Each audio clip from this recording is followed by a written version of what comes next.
Well, I really don't have any different comments than I had after the game. From a Mississippi State standpoint, we obviously did some good things in the game, made a lot of explosive plays on offense, executed in the passing game a lot more efficiently and effectively, and defensively we made stops when we needed to. When they made plays, their offense requires a tremendous amount of discipline for everybody to do their job, and when we had little lapses here and there, they were able to make a few plays, but we were able to get them stopped for the most part when we needed to. Special teams wise, I think there's areas that we definitely need to improve in, and that's something that we certainly want to focus on this week. I think that this week, the old Shawshank Redemption statement, you're either busy living or you're busy dying, really kind of means you're not going to really stay the same. So from our perspective, we're either going to get better or we're going to get worse. We're probably not going to stay the same. So we need each unit on the team, each group on the team, each individual on the team to take ownership and be responsible for the things that they need to do to work this week and improve as a team. We're very pleased that Jalen was co-SEC Offensive Player of the Week. You got the Players of the Week that we have, but Chattanooga is a very well-coached team. Russ has done a really good job there. They're 8-2, or they're one of the top teams in their division. They have 14 starters returning from last year's team. They're basically do a really good job on offense with the quarterback run type stuff in the play action game, which is difficult to defend. They really play hard on defense and special teams, and this is a game that we need to focus on what we need to do technically to get better as a team, and try to go out and play our best game and build on what we did in the last game. Coach, I just wanted to know what you saw from Joshua Jacobs today, and are you happy with his progression as running back? Yeah, he played really well in the last game. I think he played well early in the season. He went through a few weeks there where maybe didn't have quite the production, but I really thought he looked like his old self in this last game and was very productive. Come back over here to John Cena. Bobby Petrino has kind of said that maybe we need to blow people out more to impress the playoff committee and stuff. Do you think that margin of victory should be a factor when they're weighing? Well, I've heard people on the committee say that that's not a factor. That's not something that's considered. I don't think it should be considered. I don't think that beating another team by an embarrassing score really should be something that, from a sportsmanship standpoint or a common respect standpoint for the other team and their players and their families, that's not really something that should be a part of the game. So I'm thinking that it doesn't affect the committee. It's not a criteria, but and I certainly agree with thinking that it shouldn't be. After watching the film, what did you see from right guard with Corin and Kasher? I thought they both played well in the game and did a good job. So, we'll continue to give them work and reps there. But I thought both guys did a really good job in the game. Back over here with Michael. Having the number 2, number 3, number 4 teams losing the country, does that help? Does that send a message to your team that's on a 22-game winning streak at this point? No, I think, the message is when you win and you control your own destiny. When you don't, you allow somebody else to determine what your fate's going to be.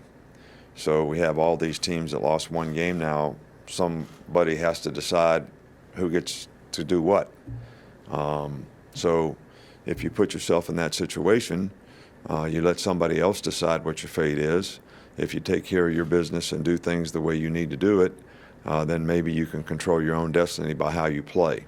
And that's certainly much more the way we would like for it to be from our perspective. We got lots of tough games that we'll have to play between now and then, but We want to take them one game at a time and focus on improving. Come back here in the front with Mark. Yeah, sorry, I was just going to ask about Alphonse Taylor. Considering how many games he's missed and the conditioning, will he be able to come back this year and play at all? I think that's, a medical decision that I am not assuming that he's going to come back. It would be a bonus if he did. I don't think he will, based on the amount of time that we've had.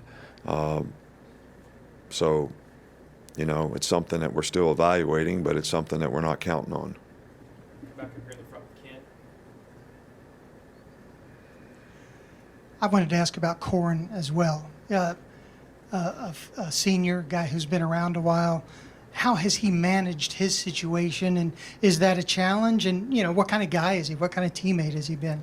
Well, he's been a great teammate, and he's been really good for our team, and he's worked hard. He was a defensive player, got moved to offense, went through the development of what you have to do to become a player at a new position that's really kind of a developmental position that takes a lot of technique and learning, and has developed very nicely there, has been a tackle for us and a swing tackle. But when we started to evaluate how he was practicing and how he's played, we felt like maybe he's one of the best 5 guys that we should give him a shot at playing a little bit more. He's older, he's more experienced, and he did a good job and took advantage of it. Go back over here with Cecil. Also, Coach, if you could update us on Bo, Scarborough, who didn't play Saturday and still. Yeah, well, Bo has a sprained knee, and medically, we think he's okay. He just got to go out there now and get himself back in condition and develop confidence in what he needs to do. And like I always say, it's not just about what the doctor says; it's also about what the player says. And hopefully he'll be able to make enough progress this week in that area to be able to come back and contribute in the game. Coach, you've had so much success in November. What does it take to win in that month? Because that's basically when all this is being determined on who's going to do where and who's going to go to bowl games. Well, I think players have to have a real focus on what they need to do right now, and I don't think that creating a lot of anxiety about I think what happens is, players start getting result-oriented, and they start saying, okay, when we've lost in November, I think we played to keep from getting beat rather than been aggressive to play to win.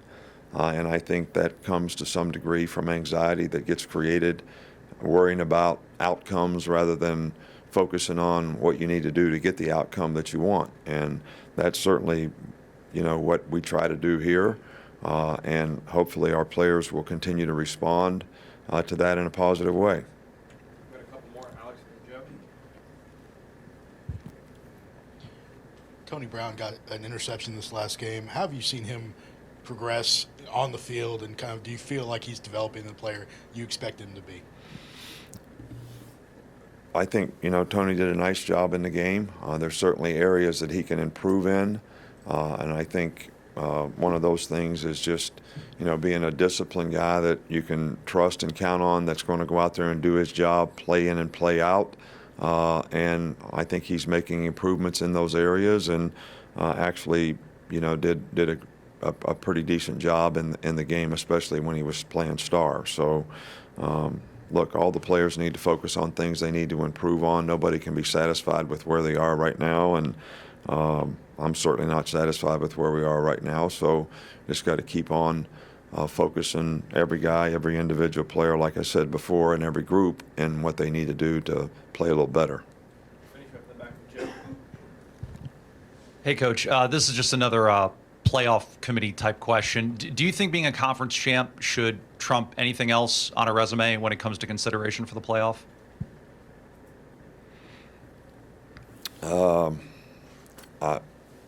I think I could answer the question better if you gave me a specific scenario. I think that being a conference champ is certainly a significant accomplishment for any team or any program. But I also think that sometimes there are circumstances that a team could play really, really well for an entire season, and are we basing the playoff on the whole body of work that a team does throughout the year in terms of all the teams that they beat, the quality opponents they played against, or is it just about one game? And when you talk about conference championships, if you play a conference championship, some leagues don't even have conference championships. So it's not sort of a fair and equitable way if you're going to base that particular group on didn't play a conference championship, so you're doing the whole body of work, then it seems a little more reasonable to look at everyone else's entire body of work when you decide, who the best teams are. Hey, we won a national championship here and didn't win the SEC. I mean, I think that in that particular year, LSU and Alabama had the two best teams. So we had to play in the regular season. So we played 9-6. There are 42 guys, somebody wrote an article, that played in the NFL that played in that game on that field that day. So they were two really, really good teams. Well, both teams in the same division couldn't go to the conference championship, so we ended up playing in the championship game. So was that the right thing or the wrong thing? I'm sure everybody could debate that. But I believe that those were the two best teams. So it depends on what the goal is.